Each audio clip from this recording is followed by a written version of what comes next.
अल्हम्दुलिल्लाह नहमदुहु व नस्तईनुहु व नस्तगफिरुहु व नु'मिनु बिही व नतवक्कलु अलैहि व नऊज़ु बिल्लाहि मिन शुरूरि अनफुसिना व मिन सय्यिआति अमालिना मन यहदिहिल्लाहु फला मुदिल्ल लहु वमन युज़लिल्हु फला हादिय लहु वनशहदु अल्ला इलाहा इल्लल्लाहु वहदहु ला शरीका लहु वनशहदु अन्न सय्यदना व हबीबना व शफीअना व सनदना व मौलाना मुहम्मद अरसलहु बिलहक़्क़ि बशीरन व नज़ीरा व दाइयन इलल्लाहि बिइज़निहि व सिराजन मुनीरा व सल्लल्लाहु तआला अला खैरि खल्क़िहि मुहम्मद व अला आलिहि व अस्हाबिही व अज़वाजिही व दुर्रिय्यतिही व सल्लम तस्लीमन कसीरन कसीरा। अम्मा बअदु फ़अऊज़ु बिल्लाहि मिनश शैतानिर रजीम। बिस्मिल्लाहिर रहमानिर रहीम। या अय्युहल्लज़ीना आमनुत्तक़ुल्लाह हक़्क़ तुक़ातिही व ला तमूतुन्न इल्ला व अंतुम मुस्लिमून। वक़ाल तआला अर्रिजालु क़व्वामूना अलन्निसाइ बिमा फ़द्दलल्लाहु बअदहुम अला बअद व बिमा अनफ़क़ू मिन अमवालिहिम फ़स्सालिहातु क़ानितातुन हाफ़िज़ातुन लिलग़ैबि बिमा हफ़िज़ल्लाह। वक़ाल नबी सल्लल्लाहु अलैहि वसल्लम ला युमिनु अहदुकुम हत्ता अकून अहब्ब इलैहि मिन वालिदिही व वलदिही वन्नासि अजमईन। सदक़ल्लाहुल अज़ीम व सदक़ रसूलुहुन नबियुल करीम व नहनु अला ज़ालिका मिनश शाहिदीन वश्शाकिरीन वल्हम्दुलिल्लाहि रब्बिल आलमीन।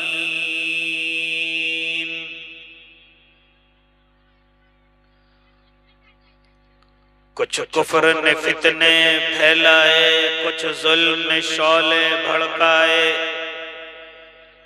सीनों में अदावत जाग उठी, इंसान से इंसान टकराए, पामाल किया, बर्बाद किया कमजोर को ताकत वालों ने। जब जुल्म और सितम हद से गुजरा, तशरीफ मोहम्मद ले आए,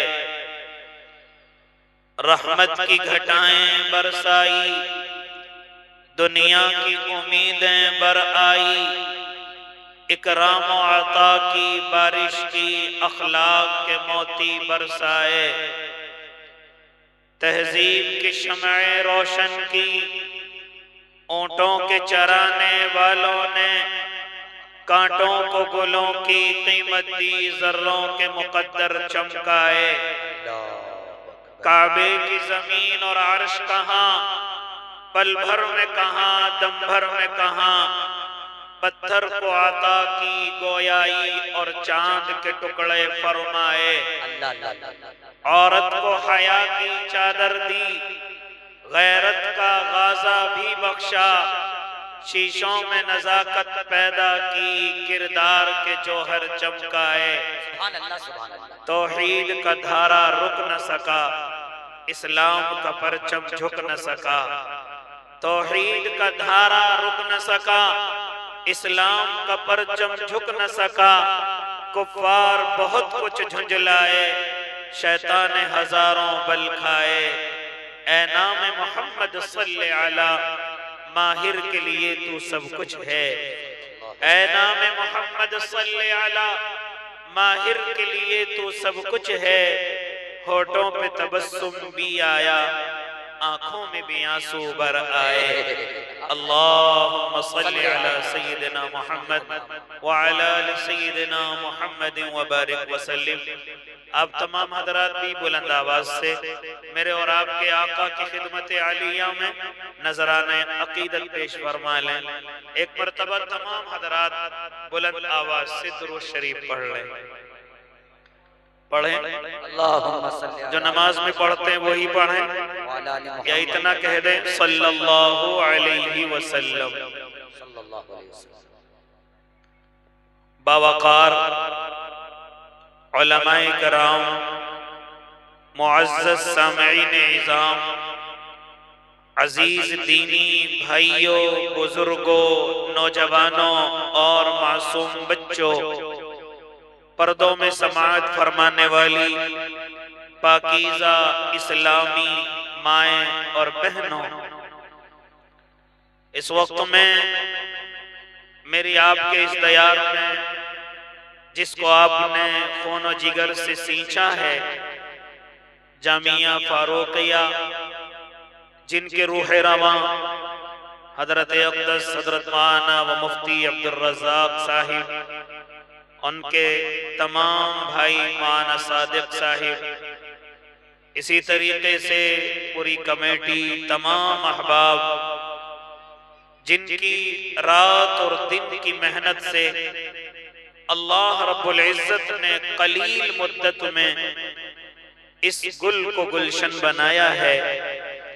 ज्यादा उम्र जामिया फारूकिया की नहीं है। मैं उस वक्त भी हाजिर हुआ था जब ये नन्हा सा पौधा था। मुझे मालूम नहीं था कि इसको खाद और पानी और इसकी तमाम चीजें इतनी जल्दी अता की जाएंगी कि आज ये खुशनुमा और खूबसूरत इदारा नजर आएगा। बड़ी खुशखबरियां सुनाई कि इसमें तकरीबन 5 सालों से भी कम में 15 से ज्यादा हाफिज़ कुरान इस मदरसे ने अब तक दे दिए। लॉकडाउन के जमाने में ये मदरसा तामीरी शक्ल इख्तियार कर रहा था। आज अल्लाह रब्बुल इज़्ज़त ने इसको आफताब व महताब बनाया है।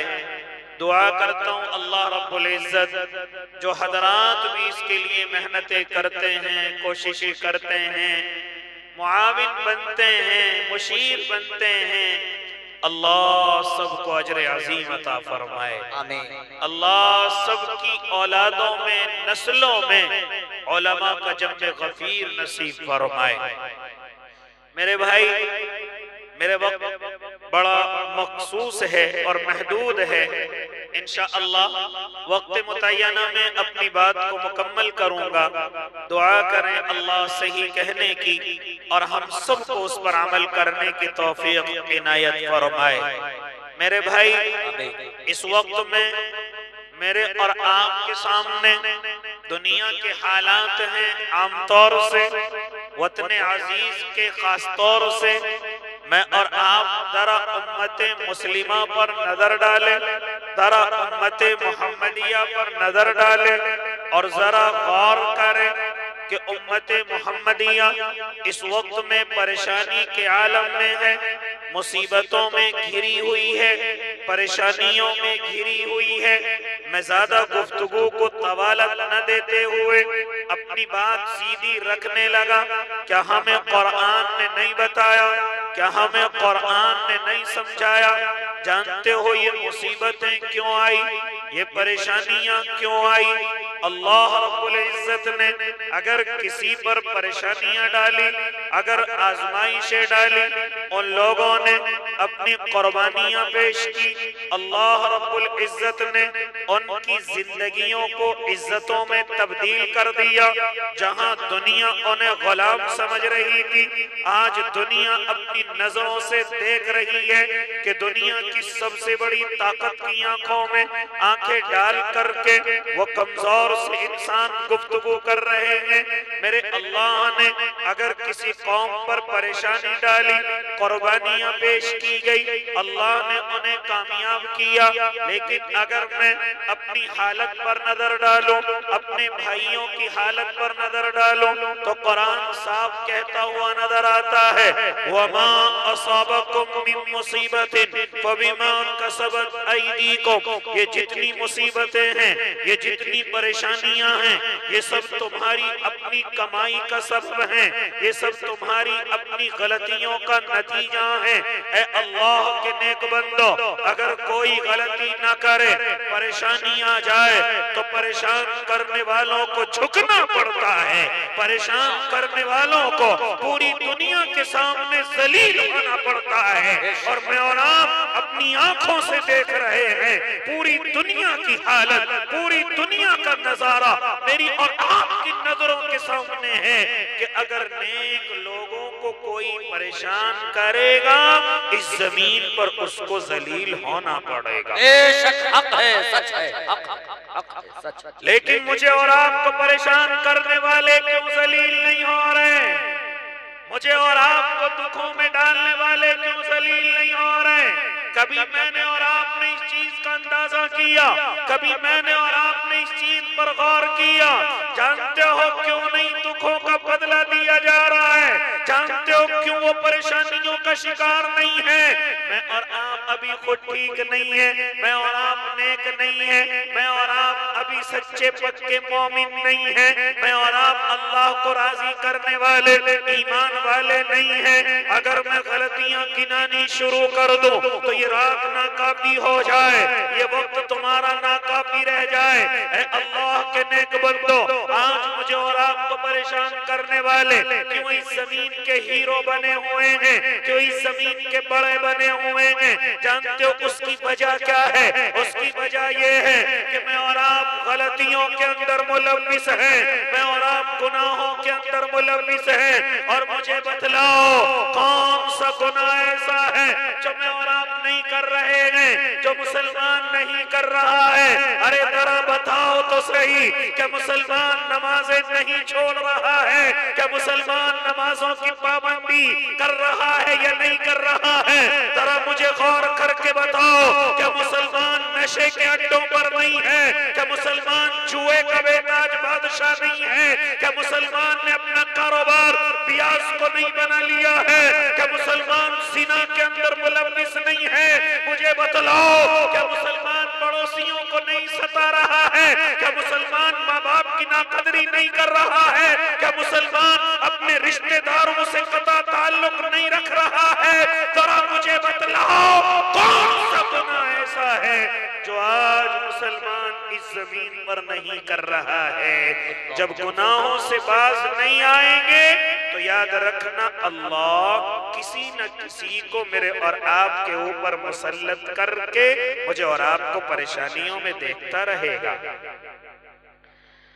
जब तक मैं और आप गुनाहों से बाहर नहीं आ जाते, गलतियों से बाहर नहीं आ जाते, मैं और आप तौबा नहीं कर लेते, याद रखना अल्लाह के नेक बंदो, कोई मदद अल्लाह की आने वाली नहीं, कोई मदद अल्लाह भेजने वाला नहीं। मुझे और आपको गुनाहों से तौबा करनी पड़ेगी, मुझे और आपको गलतियों से तौबा करनी पड़ेगी। ऐ उम्मत मुस्लिमा के जयालो, ऐ पर्दों में बैठने वाली मेरी माए और बहनों, जरा मुझे बतलाओ, क्या मेरे आका ने नहीं फरमाया था कि कुर्बे क़यामत में, क़यामत के करीब मेरी उम्मत नमाज को छोड़ने वाली हो जाएगी, नमाज को तर्क करने वाली हो जाएगी और बगैर किसी उज़्र के नमाज छोड़ने वाली होगी। कोई उज़्र उसके पास नहीं होगा, कोई मजबूरी उसके पास नहीं होगी। लेकिन अगर मालूम किया जाए, ऐ उम्मत मुस्लिमा के जवान, ऐ उम्मत मुस्लिमा की माँ और बहन, जरा बता क्यों नहीं तूने नमाज कब पढ़ी थी? तूने कब अल्लाह को सजदा किया था?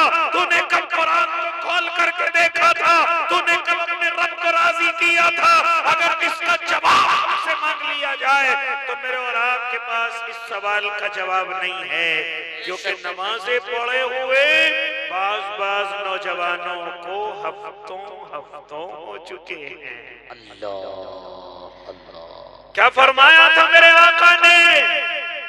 मेरी उम्मत नमाज को तर्क करने वाली हो जाएगी, मेरी उम्मत नमाज को छोड़ने वाली हो जाएगी। कौन सी इबादत को? कि हर इबादत पर मेरे अल्लाह ने ढील दी थी, हर इबादत के उज़ुर को मेरे अल्लाह ने कबूल किया था। अगर रोजेदार हैं, मुसाफिर हैं, छोड़ दीजिए, बाद में रख ले। बीमार है, छोड़ दीजिए, बाद में रख ले।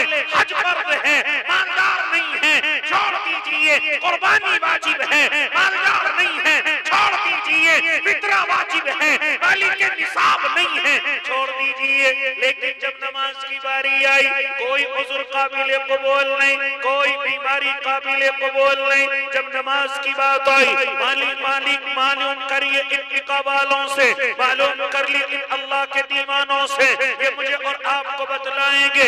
नमाज तो ऐसी इबादत है, अगर तू दुनिया के अंदर मौजूद है तुझे पढ़नी पड़ेगी, अगर होश में है तुझे पढ़नी पड़ेगी। खड़ा होकर के नहीं पढ़ सकता, बैठ करके पढ़नी पड़ेगी, बैठ करके नहीं पढ़ सकता, लेट करके पढ़नी पड़ेगी, लेट करके नहीं पढ़ सकता। आंखों के इशारों से तुझे पढ़नी पड़ेगी। वुजू नहीं कर सकता, तयम्मुम से पढ़नी पड़ेगी, तयम्मुम भी नहीं कर सकता, उसी हालत में पढ़नी पड़ेगी। अल्लाह के नेक बंदे, अगर बदन पर कपड़े नहीं हैं उसी हालत में पढ़नी पड़ेगी, अगर नापाकी की हालत में है उसी हालत में पढ़नी पड़ेगी, अगर सफर में है पढ़नी पड़ेगी, हज़र में है पढ़नी पड़ेगी, बीमार है पढ़नी पड़ेगी, तंदुरुस्त है पढ़नी पड़ेगी, मालदार है पढ़नी पड़ेगी, गरीबी है पढ़नी पड़ेगी, सफर में है पढ़नी पड़ेगी, सर्दी में है पढ़नी पड़ेगी, गर्मी में है पढ़नी पड़ेगी, यहाँ तक के दुश्मनों के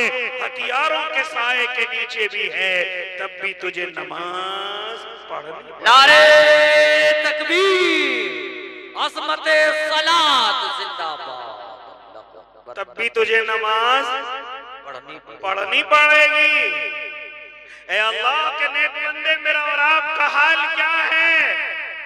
अभी तो नमाज पढ़नी भी नहीं आती, अभी तो सूरह फातिहा भी याद नहीं, अभी तो तहियात के जुमले भी याद नहीं, अभी तो दुरूद इब्राहिमी याद नहीं।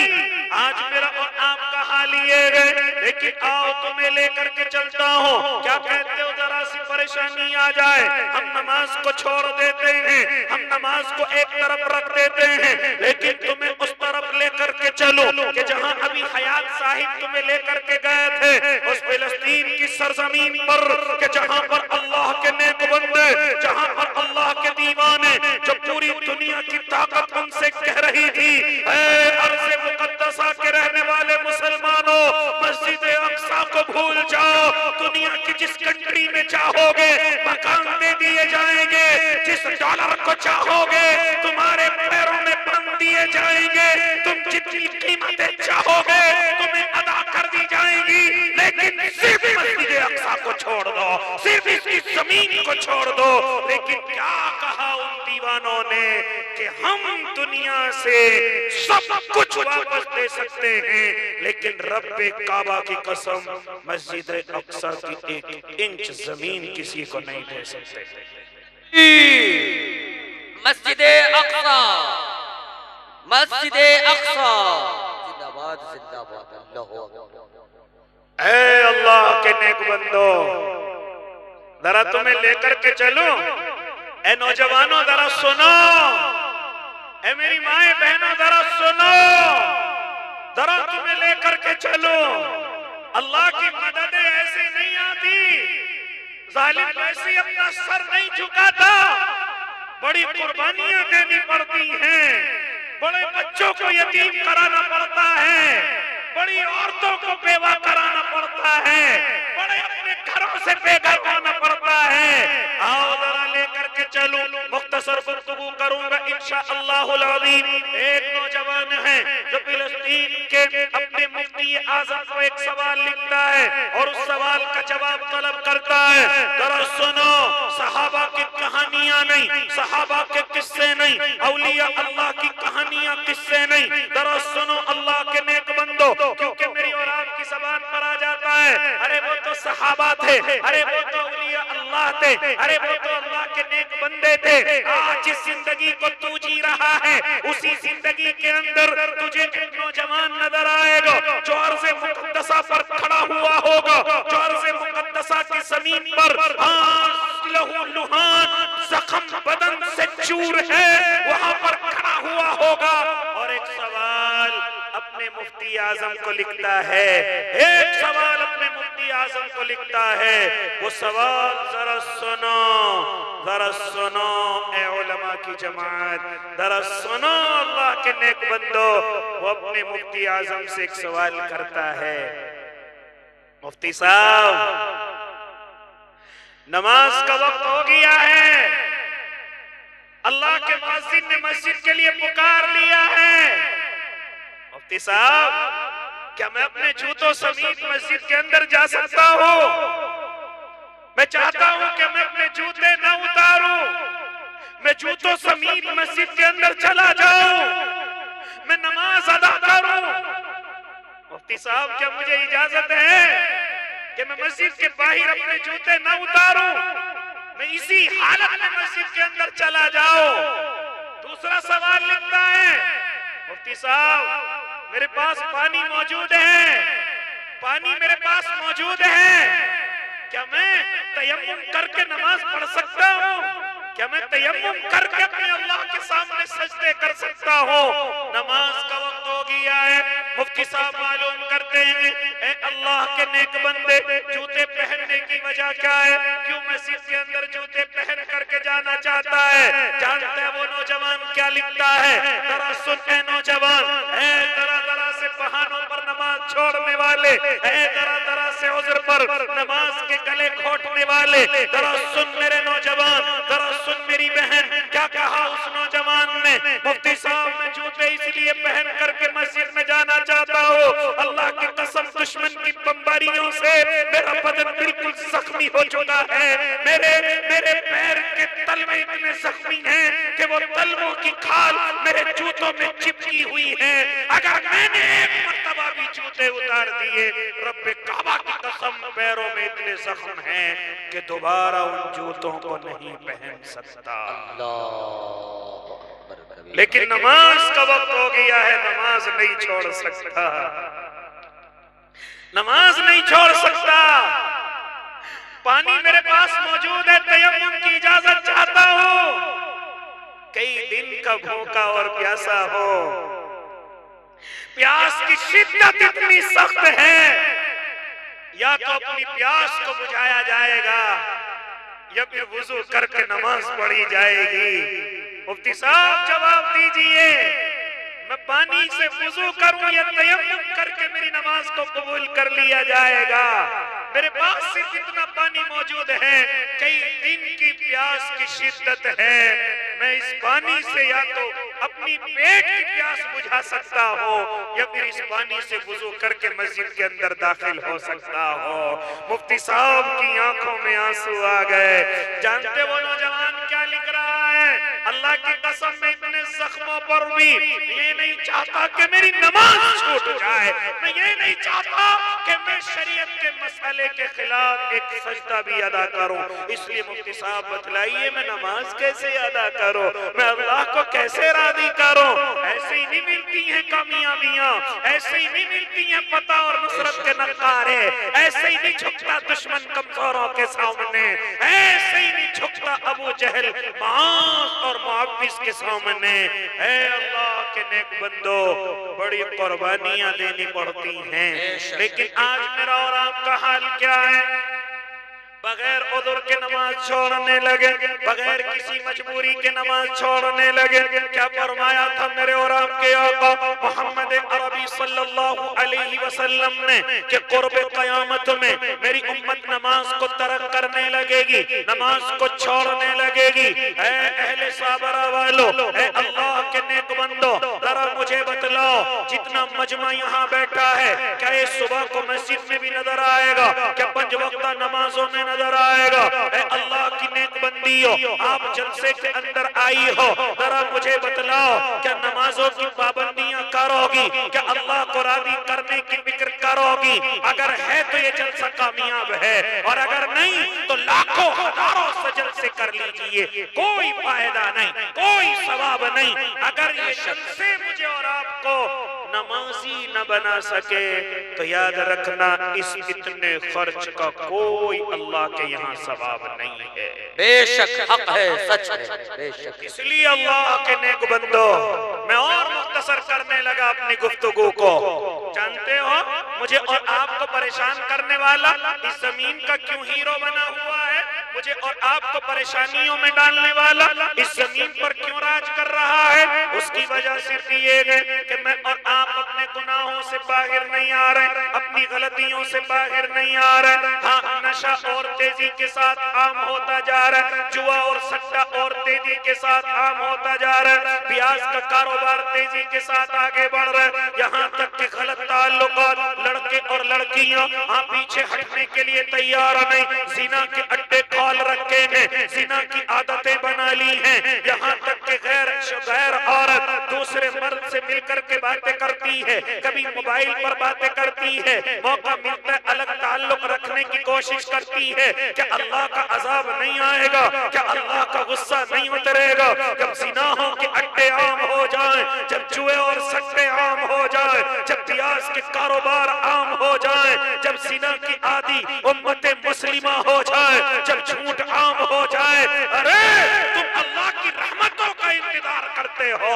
फरमाया तो मेरे आका ने, जब मेरी उम्मत में ये हरकतें होने लगे, तुम अल्लाह की रहमत का नहीं बल्कि इंतजार करो इन जमीनों के धंसने का, इंतजार करो जलजलों के आने का, इंतजार करो तेज बारिशों के होने का, इंतजार करो पत्थरों की बारिशों का, इंतजार करो अपने चेहरों के बदलने का, इंतजार करो कि जब रात को सोओगे सुबह को उठोगे तो बंदरों के चेहरे बन गए होंगे, खिंजीरों के चेहरों में हमारे चेहरे तब्दील हो चुके होंगे। तुम अल्लाह की रहमत का इंतजार करते हो, अगर गुनाहों से बाज न आए तो अल्लाह के अजाब का इंतजार करो। बेशक हक है, सच है। अल्लाह के गुस्से का इंतजार करो। आज मेरा और आपका हाल क्या हो गया? जलसे में तो मोमिन नजर आ रहे हैं, जलसे में तो मुसलमान नजर आ रहे हैं, लेकिन हमारी ब्याह शादियों का हाल क्या हो गया? हमारे इन शादियों का हाल क्या हो गया?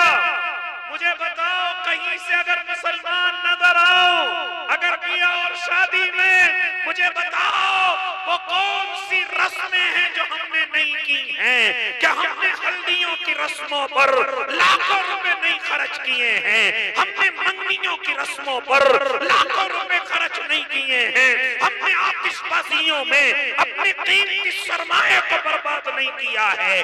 बारात के नाम पर, जहेज के नाम पर, उम्मत मुस्लिमा मुझे बताती क्यों नहीं कि मैंने और आपने हर मैदान में, हर कदम पर अपने अल्लाह को नाराज किया है, अपने अल्लाह को गुस्सा दिलाया है। यहाँ तो मुसलमान नजर आ रहे, लेकिन ब्याह शादियों में क्या हो गया? डीजों की आवाजें नजर आती हैं, म्यूजिक की आवाजें कमजोर लोगों को सोने नहीं देती, यहाँ तक के गानों की धमकियां दिल के मरीजों को और मरीज कर देती हैं। मेरी और आपकी ब्याह शादियों में अल्लाह और उसकी रजा नजर नहीं आती, कंजरियां नाचती हुई नजर आती हैं, बाजारों औरतें नाचती हुई नजर आती हैं।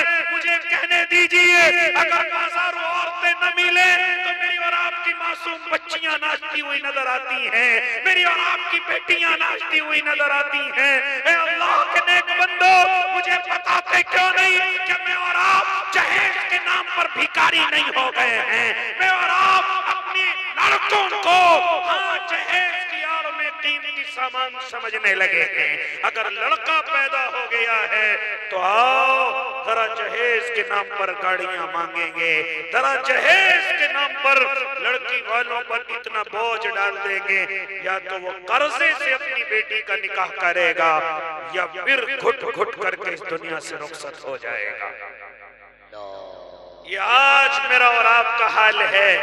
और मैं और आप ये समझते हैं कि अल्लाह की मददें आएंगी, मैं और आप ये समझते हैं कि अल्लाह राजी होगा मेरी और आपकी इन हरकतों से, फरिश्ते मेरी और आपकी मदद के लिए उतरेंगे। ऐ अल्लाह की नेक बंदियों, मैं तुमसे गुफ्तगू करने लगा, जरा सुनो। आखिरी वक्त में आपसे गुफ्तगू करने लगा। आज मेरी माए बहनों को क्या हो गया, अपने घरों के माहौल को खराब किए हुए हैं, अपने घरों के माहौल को तब्दील किए हुए हैं। हालांकि अल्लाह रब्बुल इज्जत ने मुझे और आपको कोई ऐसी चीज नहीं जो कुरान मुकद्दस में न बताई हो। अगर तुझे सियासत करनी है कुरान के मुताबिक कर, एक सियासत का बेताज बादशाह हो जाएगा। अगर तिजारत करनी हो तो कुरान के मुताबिक कर, एक तिजारत का बेताज बादशाह हो जाएगा। अगर तुझे अपने घर को चलाना है उसको भी मेरे अल्लाह ने कुरान में बयान किया है। अगर तू चाहे कि मेरा घर जन्नत हो जाए, तावीज़ों गन्नों की जरूरत नहीं है, कुरान के मुताबिक अमल कर ले, रब्बे काबा की कसम तेरा घर जन्नत हो जाएगा। सुभान अल्लाह, सुभान अल्लाह, हक है, सच है, तेरा घर जन्नत हो जाएगा। अपने कपड़े किसी को दिखाने की जरूरत नहीं, अपने घरों में कीले ठुकवाने की जरूरत नहीं, अपने घरों में किसी से ड्रामे वाले चिल्ले खिंचवाने की जरूरत नहीं। कुरान के मुताबिक अमल कर ले, कुरान के मुताबिक अपने घर को चला ले, फिर देख मेरा अल्लाह तेरे इस जहन्नम घर को कैसे जन्नत बनाता है। ए मेरी बहन, तू कहती है मेरे घर के अंदर मोहब्बतें नहीं है, मेरे घर के अंदर बरकतें नहीं है, मेरे घर के अंदर उल्फतें नहीं है, औलादे नाफरमान है, शौहर गुस्से में रहता है, मेरे घर का हाल बेहाल। जानती अल्लाह की नेक बंदी उसकी वजह क्या है? उसकी वजह सिर्फ इतनी है कि कुरान के मुताबिक न मर्द घर को चलाने को तैयार है, न मेरी माएं बहनें अपने घर को चलाने के लिए तैयार है। बेशक इतनी तादाद में मेरी बहनें बैठी हुई हैं। और बहनों जरा सुनो कुरान क्या कह रहा है। अगर जन्नत बनाना चाहती हो अपने घर को, जरा सुनो मेरी बहनों, जरा सुनो मेरी माओ, अगर उसके मुताबिक अमल करोगी, अगर उसके मुताबिक आगे चलोगी, फिर देखो मेरा अल्लाह तुम्हारे घर को कैसे जन्नत में तब्दील करता है। मैंने उसी के ताल्लुक से कुरान मुकद्दस की आयत करीमा तिलावत की थी। अर्रिजालु कव्वामूना अलन निसा बिमा फद्दलल्लाहु बादहुम अला बाद व बिमा अनफक़ू मिन अमवालिहिम फस्सालिहातु कानितातुन हाफिज़ातुन लिल गैबि बिमा हफ़िज़ल्लाह। क्या फरमाता है मेरा अल्लाह, सबसे पहले तो अपने घर के मर्दों को अपना सरदार बनाओ, सबसे पहले अपने घर के मर्दों को जिम्मेदार बनाओ। ऐ मेरी बहनों, आज तुमने अपने घर के मर्दों को अपना गुलाम बना रखा है, तुम उनसे नौकरी कराना चाहती हो, तुम उन्हें अपने इशारों पर चलाना चाहती हो। क्या फरमाते थे मेरे आका कि जब हमारे कामों की जिम्मेदार हमारी औरतें हो जाएं, तो फिर मर्दों के लिए बेहतर है कि जमीन के ऊपर नहीं जमीन के अंदर चला जाए। ये किसी और का फरमान नहीं है। फरमाते थे मेरे आका, जिसके घरों में, जिनके मामलात में औरतें सरदार हो जाएं, औरतें बड़ी बन जाएं, औरतें फैसले लेने लगे, फरमाते थे उस मर्द के लिए जमीन की पुष्ट से बेहतर है कि वो जमीन के अंदर चला जाए, जमीन के अंदर चला जाए। ऐ मेरी बहनों, ये जो चाहती हो, इस हरकत ने मेरे और आपके घर को जहन्नम बना दिया है। इस हरकत ने मेरे और आपके घर के अमन और सुकून को छीन लिया है। फिर क्या कहता है कुरान, करना क्या है? अर्रिजालु कव्वामूना अलन्निसा, हमने मर्दों को औरतों पर जिम्मेदार बनाया है, औरतों पर सरदार बनाया है। फैसले करेगा मर्द करेगा। हाँ, घर में जो चलेगी मर्द की चलेगी। बाहर के फैसले, रिश्ते नातों के फैसले, हर चीज के फैसले, शादी और बियाह के फैसले, यहाँ तक के हर घर के बड़े फैसले अगर कोई करेगा तो वो मर्द करेगा। मर्द सरदार होगा, मर्द जिम्मेदार होगा। लेकिन आज मेरी बहनों को क्या हो गई है? अपने मर्दों को गुलाम बनाए हुए हैं, अपने मर्दों को अपना नौकर समझती हैं। फिर याद रखना, हाँ ये घर नहीं बढ़ेंगे, ये घर जन्नत नहीं बनेंगे, ये घर जहन्नम बनेंगे, क्योंकि तुम्हारे अंदर इतनी समझ नहीं कि तुम मामलात में आगे बढ़ सको, तुम घरों को चला सको, तुम आगे जिम्मेदारियों को बढ़ा सको। तुम्हारे अंदर में इतनी समझ है नहीं, इतना बड़ा तुम्हारे पास दिल है कि हर नुकसान और नफे को बर्दाश्त कर सको। ये दिल अल्लाह ने मर्दों को ही अता किया है। किसी सवाल करने वाले ने सवाल किया, अल्लाह आपने क्यों मर्दों को सरदार बना दिया? आपने क्यों मर्दों को मालिक बना दिया? क्या फरमाया था मेरे अल्लाह ने? बिमा फद्दलल्लाहु बादहुम अला बाद, ये हमारी मर्जी है, हम जिसको चाहें जिस पर फजीलत दे दे, ये हमारी मर्जी है। इसलिए ज़बान चलाने की जरूरत नहीं, हम जिसको चाहें जिस पर फजीलत दे दे। लेकिन मेरे अल्लाह ने फिर एक अकली जवाब भी अता फरमाया। जरा सुनो मेरी बहनों, जरा सुनो मेरी माँ, क्या फरमाया मेरे अल्लाह ने? एक अकली जवाब भी अता फरमाया, वो बिमा अनफक़ू मिन अमवालिहिम वस्सालिहातु क़ानितातुन हाफ़िज़ातुन लिल-ग़ैबि बिमा हफ़िज़ल्लाह। फरमाया मेरे अल्लाह ने, हमने मर्दों को सरदार इसलिए बनाया है, मेरी बंदी तू देखती नहीं है, वो सुबह को उठता है, न सर्दी देखता है न गर्मी देखता है, मेहनत करता है, अपने सर पर बोझ उठाता है, अपने कंधे पर बोझ उठाता है। हाँ, कभी भूखा रहता है, कभी प्यासा रहता है, वक्त से पहले बूढ़ा हो जाता है, वक्त से पहले उसके बाल सफेद हो जाते हैं, घर से बाहर निकलता है, कोई चीज उसको मिलती है, अपनी औलाद का पहले ख्याल करता है, अपनी बीवी का पहले ख्याल करता है।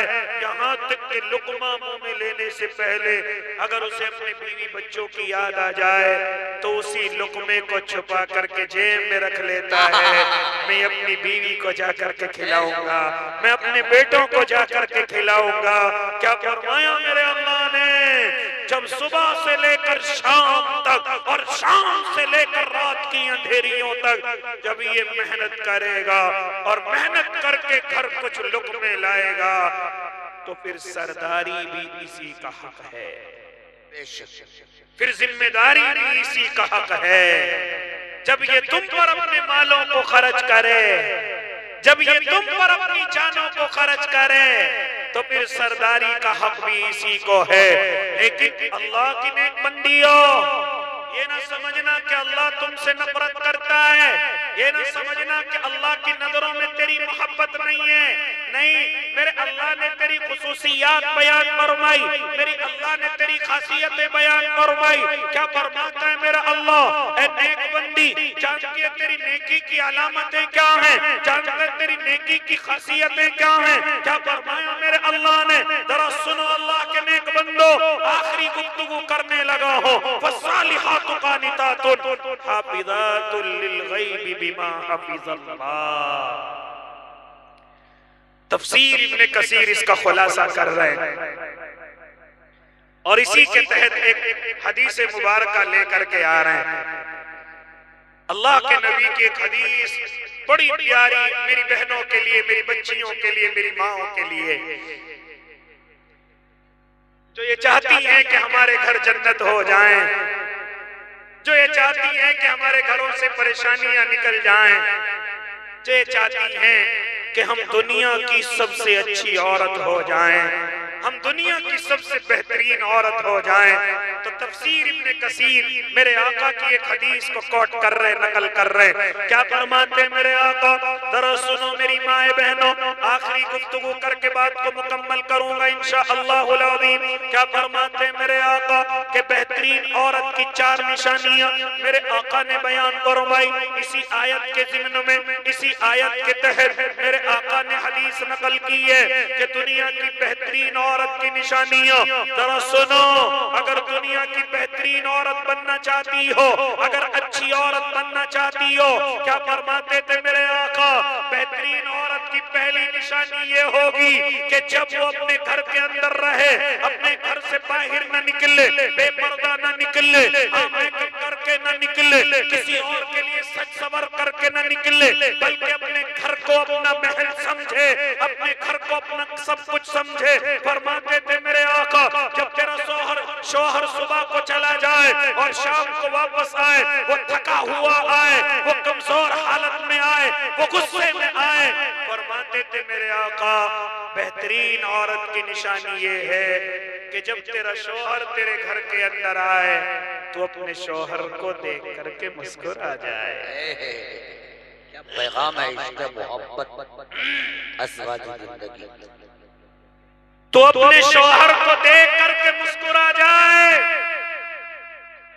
तुझे महीनों रोजे रखने को नहीं कहा, तुझे हजारों रकातें पढ़ने के लिए नहीं कहा। अगर अल्लाह के नबी चाहते तो ये भी कह देते बेहतरीन औरत वो है जो हर महीने रोजे रखे, जो 100 रकातें रोजाना पढ़े। लेकिन नहीं, कुर्बान जाऊं मेरे आका की समझ पर, कुर्बान जाऊं रब की चाहत को बयान करने पर।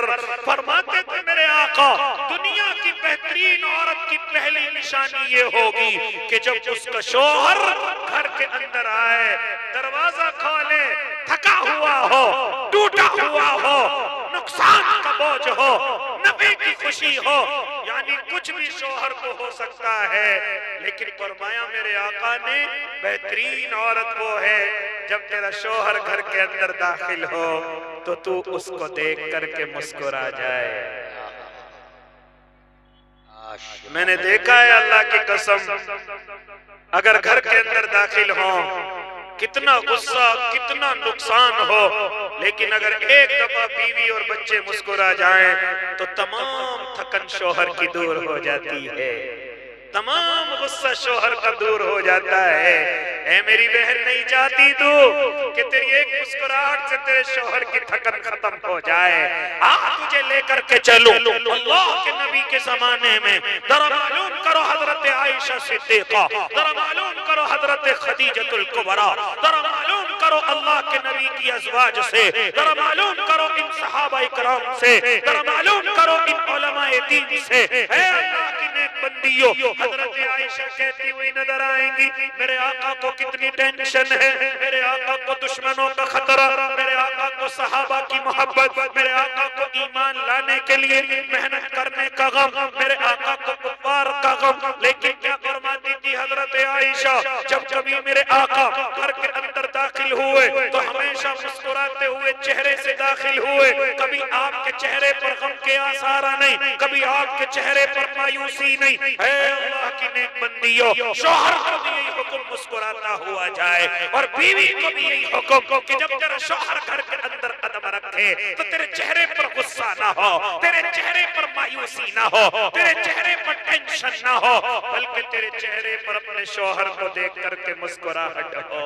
मेरे आका ने अच्छी औरत की पहली निशानी अपनी हदीस के अंदर यही बयान फरमाई है। आओ मिसाल से समझाता चलूं मेरी बहन, औरत को कैसे अपने शौहर की खुशी का ख्याल करना पड़ता है, अपने तकाज़ों को कैसे दबाना पड़ता है, अपनी ख्वाहिशों को कैसे दफन करना पड़ता है, सिर्फ अपने शौहर की खुशी के लिए। क्योंकि अल्लाह के बाद अगर किसी का दर्जा है तो सिर्फ तेरे शौहर का है, अगर अल्लाह के बाद कोई इज्जत के लायक है तो वो तेरा शौहर है।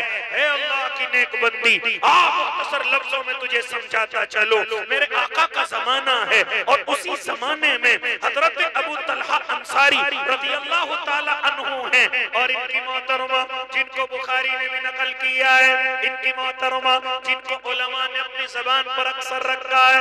जरा सुनो मेरी बहनों, उनको हदीसों में उम्मे सुलैम का नाम दिया गया है। जानती हो ये उम्मे सुलैम कौन है? हजरत अबू तलहा की बीवी हैं। कौन अबू तलहा? हाँ, इनको अल्लाह ने एक बेटा अता फरमाया है, एक बेटा अल्लाह ने इनको दिया है, एक बेटे से अल्लाह ने इनको नवाजा है। मैं बहुत मुख्तसर करने लगा।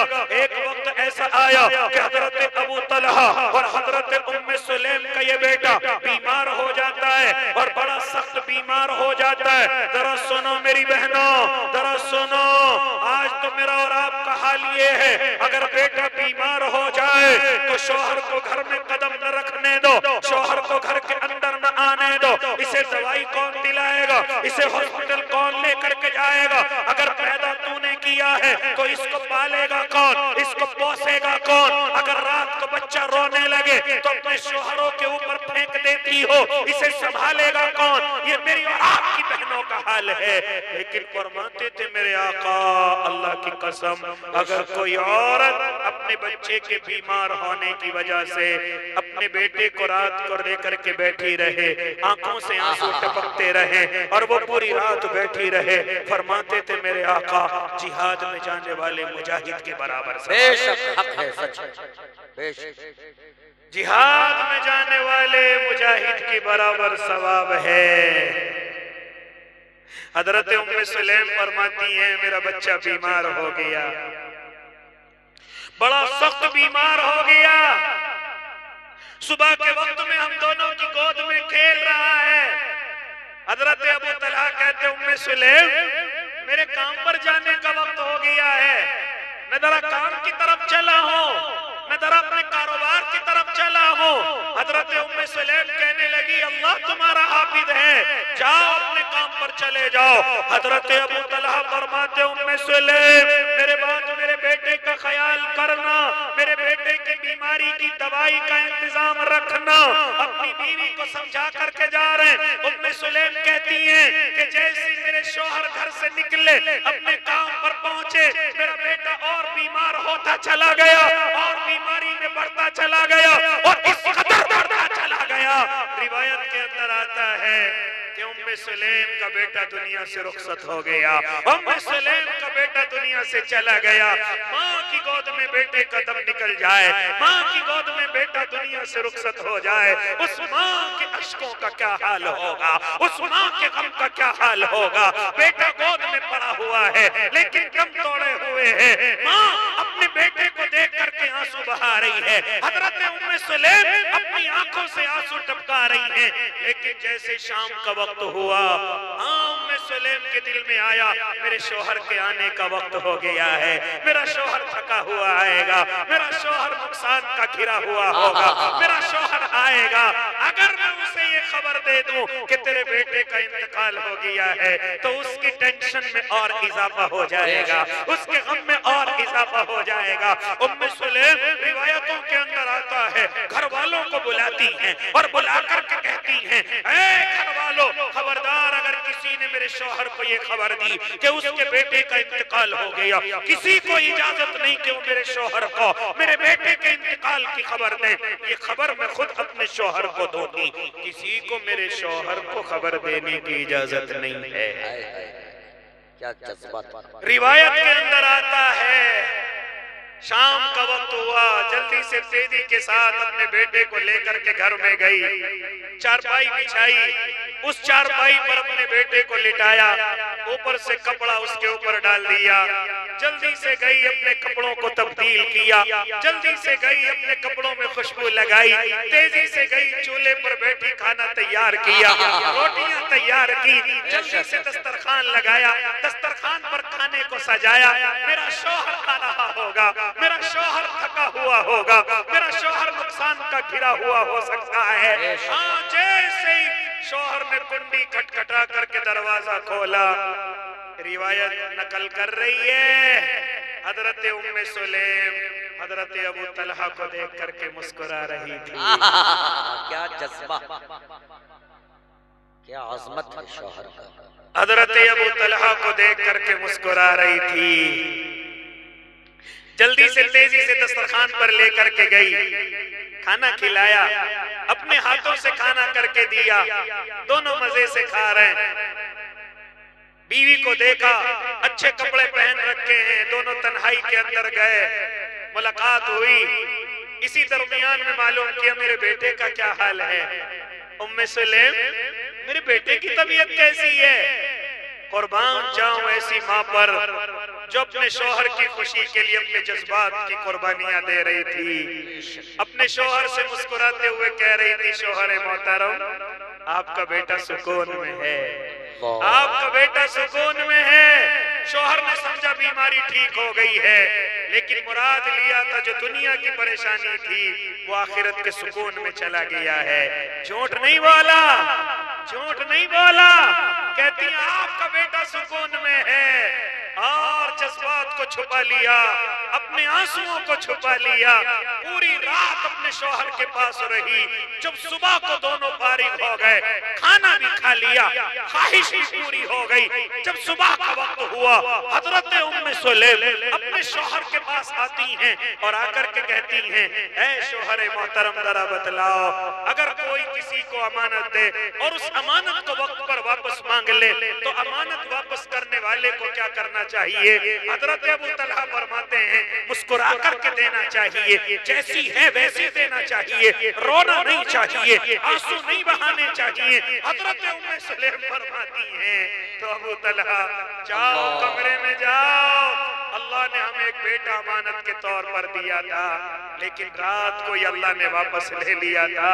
जाओ बगैर आंसू बहाए हुए इस बच्चे को कब्र में दफन करके अल्लाह की अमानत को वापस करके आओ। अल्लाहु अकबर कबीरा। है कोई ये कुर्बानी देने वाली मेरी बहन? है कोई ये कुर्बानी देने वाली मेरी बेटियां? आज तो बच्चा जरा सा बीमार हो जाए तो शौहर पर सवार हो जाती हैं, और अगर इत्तेफाक से इंतकाल कर जाए तो पूरी जिंदगी शौहर से ढंग से बात नहीं करती। कहती हैं अगर फला हॉस्पिटल में ले जाते तो बच जाता, फला डॉक्टर को दिखा देते तो बच जाता। रब्बे काबा की कसम, किसी हॉस्पिटल में ताकत नहीं, किसी डॉक्टर में ताकत नहीं। ये मौत तो हयात मेरे अल्लाह के हाथ में है, जिसको चाहे जिंदगी दे दे, जिसको चाहे मौत दे। बेशक हक है, सच। आज इन गलतियों की वजह से हमने अपने घरों को बिगाड़ रखा है, हमने अपने घरों को जहन्नम बना रखा है। खैर और मुख्तसर करने लगा। अल्लाह की नेक बंदियों और मेरे भाइयों, अगर मेरे पास वक्त होता तो आज इतना खूबसूरत आप सुन रहे हैं, इंशाअल्लाह पूरी रात सुनाता रहता, लेकिन मुझे मेरी फ्लाइट के टाइम ने मुझे महदूद कर रखा है। वरना आज तो मुफ्ती अब्दुल रज़ाक मौलाना सादिक की बरकत से मेरा और आपके यहाँ और ज्यादा गुफ्तगू करने का दिल था, लेकिन इत्तिफाक इत्तिफाक इत्तिफाक। जरा सुने मेरी बहने, क्या फरमाया मेरे आका ने? कौन दुनिया की बेहतरीन औरत, कौन दुनिया की अच्छी औरत जब उसका शौहर घर के अंदर आए तो अपने शौहर को देख करके मुस्कुरा जाए? फिर फरमाते हैं मेरे आका, जानती हो दूसरी निशानी क्या है? जब शौहर कोई हुक्म करे तो बिल्कुल बीवी इताअत करे, फौरन खड़ी हो जाए, फौरन उस हुक्म को माने, फौरन उस हुक्म को तस्लीम करे, कोई बहाना न भरे, कोई चूचारा न करे, बल्कि अल्लाह की नेक बंदियों, क्या हुक्म फरमाते मेरे आका? जब तेरा शौहर तुझे कोई हुक्म करे फौरन उसकी इताअत करे, फौरन अपने शौहर के हुक्म को माने।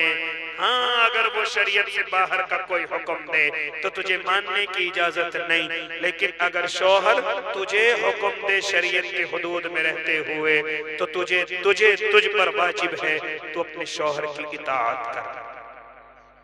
तीसरी आदत क्या फरमाते मेरे आका? जरा सुन मेरी बहन, हो सकता है तुझे मेरी बात कड़वी लग जाए, लेकिन ये मेरी बात नहीं है, मेरे आका की गुफ्तगू है। फरमाते थे मेरे आका, दुनिया की बेहतरीन औरत की तीसरी निशानी, जब तेरा शौहर तेरे घर से चला जाए तो तू उसकी इज्जत की हिफाजत कर, तू उसकी इज्जत की हिफाजत कर। जब तेरा शौहर काम पे चला जाए, जब तेरा शौहर कारोबार पर चला जाए, जब तेरा शौहर शहर से बाहर चला जाए, जब तेरा शौहर मुल्क से बाहर चला जाए, तो फरमाते थे मेरे आका बेहतरीन औरत की निशानी ये है कि अपने शौहर की इज्जत की हिफाजत कर। तेरा चेहरा तेरे शौहर की इज्जत है, तेरा बदन तेरा शौहर की इज्जत है, तेरा सब कुछ तेरे शौहर की इज्जत है। और साथ में फरमाया था मेरे आका ने जब तेरा शौहर तेरे घर से बाहर चला जाए तो उसकी कमाई हुई एक एक कौड़ी की हिफाजत कर, एक एक माल के टुकड़े की हिफाजत कर। ये नहीं कि शौहर चला गया अब माल को उड़ा रही है, कपड़ों में उड़ा रही है, जेवर में उड़ा रही है, भाइयों पर उड़ा रही है, बहनों पर उड़ा रही है, या किसी से ताल्लुक गलत हो गया हाँ छुप छुप करके उस पर उड़ा रही है। फरमाते थे मेरे आका अल्लाह तेरी बख्शिश नहीं करेगा अगर तूने ये हरकत कर दी। दुनिया की बेहतरीन औरत की तीसरी निशानी, जब तेरा शौहर तेरे घर से बाहर चला जाए तो तू उसकी इज्जत की भी इबादत कर, और जो उसने खून पसीने से माल कमाया है उस माल की भी इबादत कर। आज घरों में से पैसे गायब हो जाते हैं, पैसे रखे हुए कहां चले गए मुझे क्या मालूम कहां चले गए। मैंने तो 50,000 रखे थे 40 कैसे रह गए। फुला जेवर बनाया था वो कहां चला गया, फुला पैसे तुझे खर्चे के लिए दिए थे वो कहां चले गए। जब इस तरह की हरकतें करोगी जरा दिलों पर हाथ रख करके बताओ घर जन्नत बनेंगे या जहन्नम बनेंगे। तुम्हारा शौहर फिर तुम्हें अपनी दीन की कमाई से कुछ नहीं देगा। अगर उसके पैसों में कटौतियां और कमियां करोगी फिर तुम्हारे लिए अच्छे कपड़ों का इंतजाम नहीं होगा, अच्छे जेवरों का इंतजाम नहीं होगा। ऐ अल्लाह की नेक बंदियों, अगर अच्छी औरत बनना चाहती हो, फरमाते थे मेरे आका जब तेरा शौहर तेरे घर से चला जाए तो तू उसकी इज्जत की हिफाजत कर, उसके माल के एक एक जर्रे की हिफाजत कर। और साथ में शौहरों को फरमाया फसालिहातु कानितातुन हाफिजातुन लिलगैबि बिमा हफिज़ल्लाह। अगर तुम्हारी औरत के अंदर ये खासियतें हों, खबरदार अपनी औरत पर हाथ न उठाना, अपनी औरत को गलत जुमलों से न पुकारना। अगर तुम्हें ऐसी नेक साले औरत मिल जाए तो शौहरों पर भी वाजिब है अपनी औरतों की कदर करें, अपनी औरतों की इज्जत करें, अपनी औरतों पर रहम करें। हमने देखा है कि जिनको औरतें नेक मिल जाती हैं शौहर भी जालिम बन जाता है, हाथ उठाता है, उनके लिए न कपड़े खरीदता है न जेवर खरीदता है। फरमाते थे मेरे आका मेरा अल्लाह भी फरमाता है अगर तुझे ये नेक साले औरत मिल जाए तो फिर शौहर को भी चाहिए कि अपनी बीवी की कदर करे, उसकी इज्जत करे, छुप करके किसी से बातें न करे, अपने मोबाइल में किसी और का नंबर न रखे। नाम तो मर्द का लिख लिया मोबाइल में लेकिन नंबर किसी औरत का है, इस तरह की हरकत न करे। नेक औरत की नेकी का फायदा ना उठाए, वरना कहीं ऐसा ना हो जब तू बर्दाश्त नहीं कर सकता तेरी बीवी किसी से ताल्लुक रखे तो फिर तुझे किसने इजाजत दी कि किसी औरत से ताल्लुक रखे, किसी औरत के यहाँ अपना मुंह काला करके आए। अगर ये हरकतें हमारे घरों से खत्म हो जाएं तो रब्बे काबा की कसम मेरे और आपके घर जहन्नम नहीं बल्कि जन्नत बन जाएंगे। अल्लाह हम सबको अमल की तौफीक दे दे। बड़ी खुशी हुई आपके इस साबरा में आकर और मदरसे को देखकर जो खूने जिगर से सींचा है। अल्लाह इस मदरसे को और तरक्की अता फरमाए और इस जलसे को हम सब की मग़फ़िरत का दरिया बनाए। आमीन व आखिरु दावाहुम अनिल हम्दुलिल्लाहि रब्बिल आलमीन।